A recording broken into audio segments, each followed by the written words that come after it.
Hello everyone. A small sphere falls from rest in a viscous liquid. Due to friction, heat is produced. Find the relation between the rate of production of heat and the radius of sphere at the terminal velocity. So we know that the viscous force at any instant, I will write viscous force at any instant equals to 6 pi eta RV. So it is said that at terminal velocity. So at terminal velocity, I will write the viscous force will be equals to 6 pi eta r terminal velocity. And we know that the terminal velocity is equals to 2 by 9 r square rho minus sigma density of solid minus density of the liquid into g by eta. So you can see the viscous force is proportional to terminal velocity into r, and the terminal velocity itself it is proportional to r square, right? So I will write it is proportional to r square. Now we have to find out the rate of production of heat. So if I talk about the rate, so rate is nothing but power, and power is force dot velocity. F vector dot velocity vector, and since the two are anti-parallel, right? So it will be F into Vt. So from here I will write 6 pi eta r terminal velocity whole square, and terminal velocity as we have seen it is proportional to r square. So P will be proportional to r into r square whole square. So you can see the P is proportional to r to the power 5. So if you see the options, so A will be the correct option. Thank you. Hello everyone, let us start with our question. In this question, what is given? A container of weight 2A is filled with a liquid. Now a thin wire of weight per unit length lambda is gently placed on the liquid surface in the middle of the surface as shown in the figure. So here we have placed a wire, okay, on the middle of this surface. Now as a result, so the liquid surface is depressed by a distance y which is very less than A. Now if the surface tension is given as to be 4 lambda Ag by Ky, then we need to calculate what is the value of the K. Okay. So in this situation, what are the various forces which would be acting? So here there would be a force, okay, which would be acting. Let's say this force is F. Here also there would be a force because it is basically placed at the middle position. So the force value would be same, and there would be a weight which would be acting vertically downward. Okay, this is the weight of the rod which has wire which has been placed.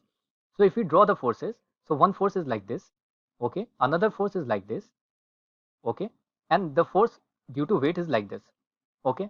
Now this is the value W, okay. Now this is F and this is F. Let us assume that this angle is theta.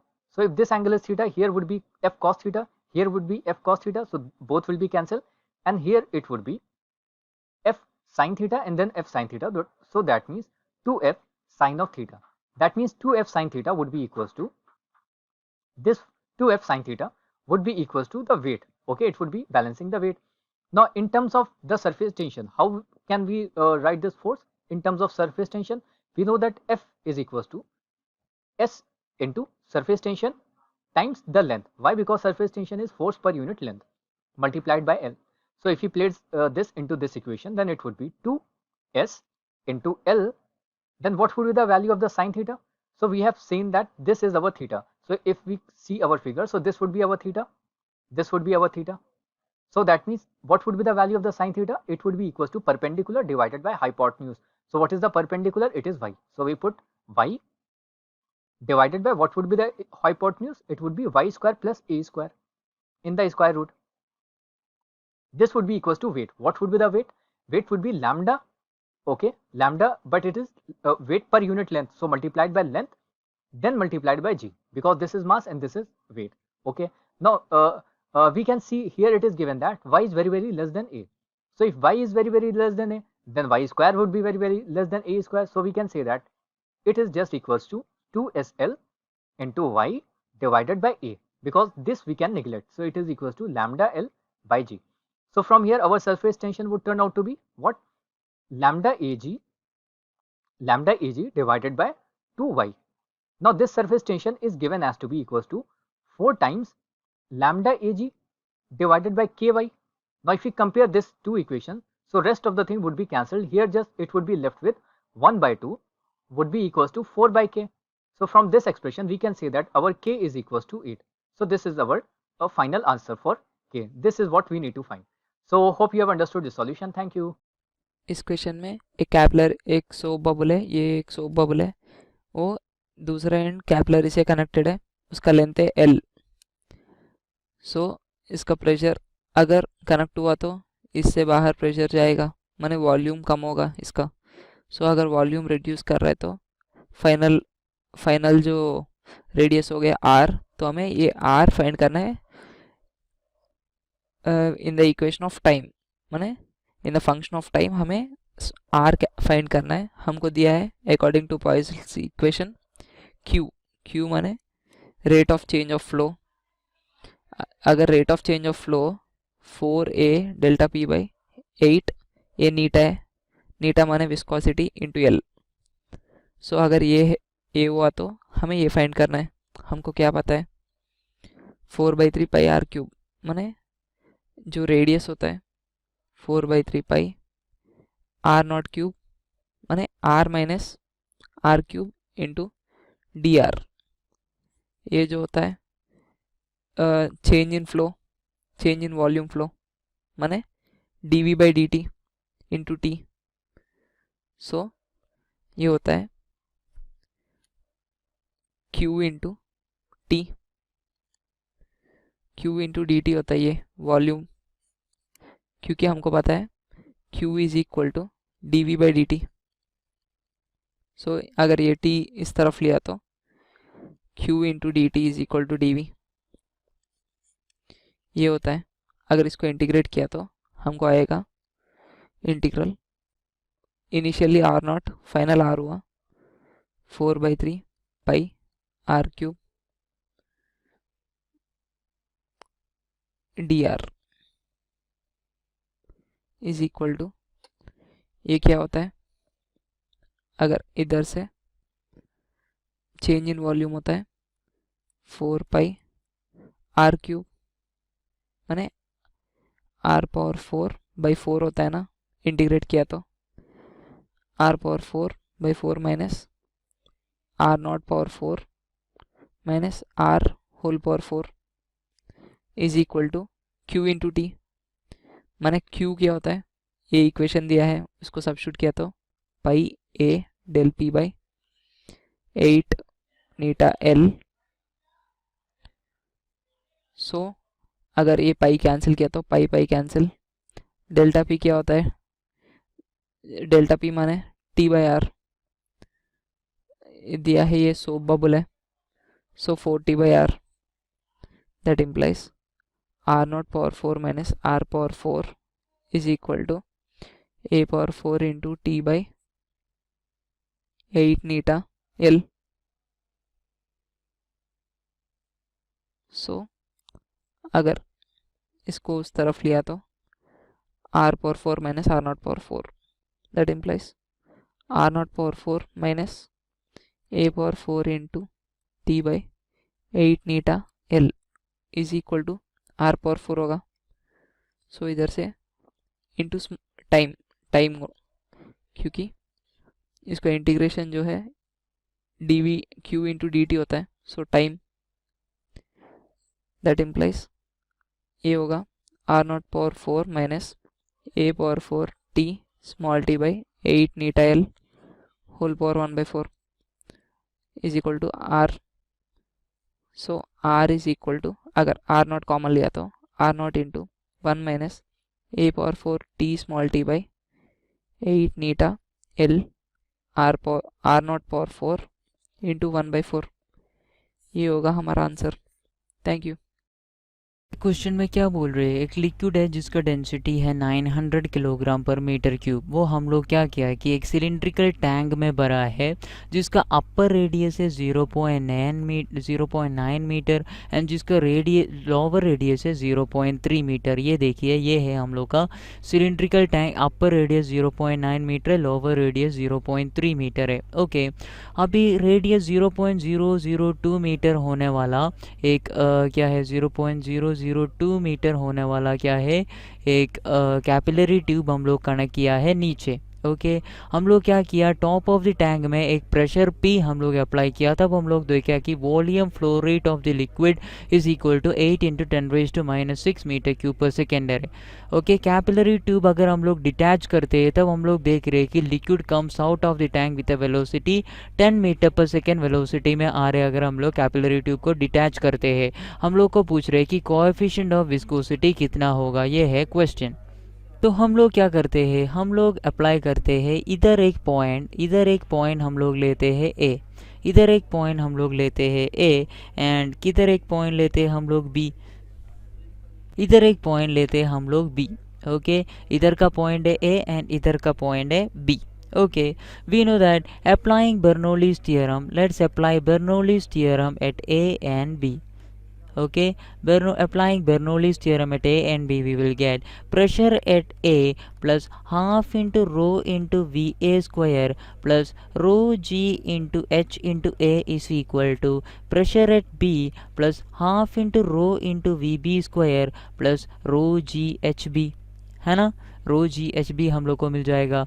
अगर हम लोग को बोला गया है इधर का capillary tube अगर हम लोग निकाला तो हम लोग को इधर एक वेलोसिटी मिलेगा। ये हम लोग को बोला गया था कि if we remove this capillary tube we will get a velocity 10 metre पर सेकेंड। देयरफॉर हम लोग ये बी वाला पॉइंट छोड़ के इधर एक पॉइंट लेते हैं ताकि इधर का वेलोसिटी हम लोग को पता है। We can write P A plus half into rho into we A square plus rho ji H A is equal to PC plus half into rho into VC square plus rho GHC।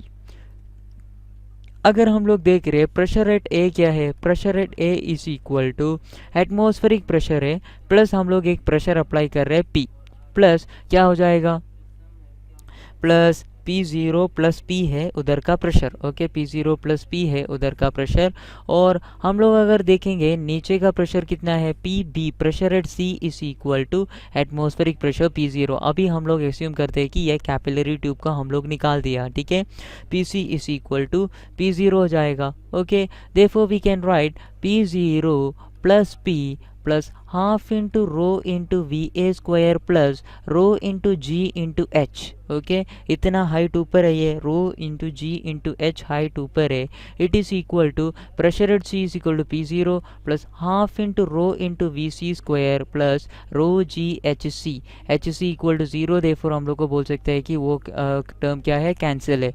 इधर से हम लोग को लिख सकते हैं कि P plus rho ji h, P0 cancel, P plus rho ji h is equal to half into rho into v C square minus we A square, v C square minus we A square हम लोग को लिख सकते हैं, है ना। इधर हम लोग देखते हैं v C and v A के बीच का डिफरेंस क्या है। वी नो दैट अगर हम लोग इधर का पॉइंट और इधर का पॉइंट जब हम लोग लेते हैं, वी नो दैट हम लोग को बोला गया है जब हम लोग कैपिलरी ट्यूब निकाला तब हम लोग इधर का वेलोसिटी देखा 10 मीटर पर सेकेंड है by principle of continuity. Okay, according to principle of continuity का प्रिंसिपल के according we can say that product of area and velocity is a constant. Product of area and velocity क्या है, एक constant है। Therefore we can say that pi into R1 square into V1 square it is equal to, actually मैं VA लिखना चाहता हूँ इसको, it is equal to pi into R2 square into VC square, simple as that. It is equal to ऊपर का radius हम लोग को दिया गया है कि पाई इंटू रेडियस कितना दिया है ऊपर का 0.9 मीटर रेडियस है। Therefore pi into 0.9 square into VA square is equal to pi into sorry area into velocity का है, वेलोसिटी स्क्वायर हम लोग करने का कोई ज़रूरत नहीं है। Therefore we can say that into we A is equal to pi into R2 हम लोग को दिया कि 0.3 स्क्वायर है, 0.3 square into v C is equal to 10 metre पर सेकेंड। ओके, देयरफॉर इधर वी ए हम लोग अगर लिखेंगे it is equal to 0.3 divide by 0.9 the whole square into 10 है, into 10 as simple as that. It is equal to 3/9 मेरे को लिख सकते हैं, 3/9 square into 10 it is equal to 27 divide by 81 into 10 हो जाएगा। 27 divide by 81 into 10 it is equal to 1 divide by 3 into 10 is equal to 10 divided by 27, है ना। क्या हो जाएगा 27 divide by 81 is equal to 3, 10 divided by 3 metre पर second. Okay, velocity at A is equal to 10 divided by 3 metre पर second हो गया। Okay, therefore ये वैल्यू अगर हम लोग उधर पुट करेगा P0 plus H into rho into G it is equal to half into rho into we A square minus V B square है, V C square minus we A square is equal to 10 square minus 10 square divided by 3 square, है ना। It is equal to जब value put करेगा half into rho into 10 square minus 10 square divide by 3 square is equal to 100 minus 100 divide by 9 है। Okay, it is equal to हम लोग को मिलते हैं, it is equal to half into rho हम लोग को वैल्यू दिया गया है कि rho is equal to 900 kilogram per metre cube है। देयरफॉर 900 इंटू 10⁻² हम लोग बाहर निकाला 1 minus 1/9।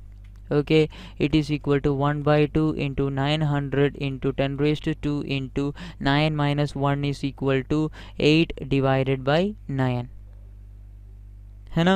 It is equal to हम लोग को लिख सकते हैं, it is equal to 8 divide by 2 is equal to 4, 4 divide by 9 is equal to 4 divided by 9 आ जाएगा, 4 divided by 9 into 900 into 10 square it is equal to 8 divided by 2 is equal to 4 divided by 9 into 9 into 10⁻⁴ it is 10⁻⁴, ये 10 square into 9 अभी क्या हो जाएगा, it is equal to 9 cancel, 4 into 10⁻⁴ हो जाएगा, 4 into 10⁻⁴। Therefore ये जो कैपिलरी ट्यूब है, ना, ये कैपिलरी ट्यूब का दोनों साइड का बीच का प्रेशर डिफरेंस हम लोग को मिल गया। It is equal to P0 plus h rho g, P0 plus H into rho into g is equal to 4 into 10⁻⁴ newton per metre square. ये है pressure difference between the two ends of the capillary. We know that rate of flow is equal to pressure difference between the ends into pi into R⁴ divided by 8 into eta L है, delta P into pi into R⁴ divided by 8 into eta L है। Okay, ये हम लोग को लिख सकते हैं delta P into pi into R square into pi into R square into R square divided by हम लोग को क्या लिख सकते हैं, R square divided by L divided by 8 ईटा लिख सकते हैं, है ना। इधर से हम लोग को मिल जाएगा Q इंटू 8 ईटा, Q इंटू हम लोग को चाहिए ईटा, देयरफॉर मैं ईटा बस एक इधर लिखता हूँ, बाकी सब दूसरे साइड लेके जाते हैं। Eta is equal to delta P into pi R square pi into R square divide by L divided by 8 into Q, है ना। ये मैं थोड़ा क्लियरली लिखता हूँ, delta P pressure difference into pi into small r square divide by L divided by 8 times Q। Okay, इसमें किसका value हम लोग का पास नहीं है, सब का वैल्यूज हम लोग का पास है। Delta P is equal to 4 into 10⁻⁴ है into pi into R square का वैल्यू हम लोग का एक्चुअली क्वेश्चन में ही दिया गया है। Pi into R square is equal to 10⁻⁻⁶। Okay, 10⁻⁻⁶ है into R square divide by L का भी वैल्यू दिया गया है 2 इंटू 10⁻⁻⁶ करके divided by 8 times Q। 8 into Q का वैल्यू कितना है दिया है, Q is equal to 8 into 10⁻⁻⁶ है, 8 इंटू 10⁻⁻⁶। 10⁻⁻⁶ कैंसिल करते हैं, we know that it is equal to 4 into 2 8 cancel करते हैं, we will get it is equal to क्या मिल जाएगा हम लोग को, 10⁻⁴ इंटू 10⁻⁻⁶, 10⁻⁴ इंटू 10⁻⁻⁶ डिवाइडेड बाई एक 8 बचेगा नीचे 8। Okay, it is equal to 1/8 into 10⁻² लिख सकता हूँ मैं. It is equal to 0.125 into 10⁻². It is equal to 1.25 into 10⁻³ SI units. Okay, 1.25 into 10⁻³ SI unit से कौन सा ऑप्शन हम लोग का सही है? Option A holds the right answer.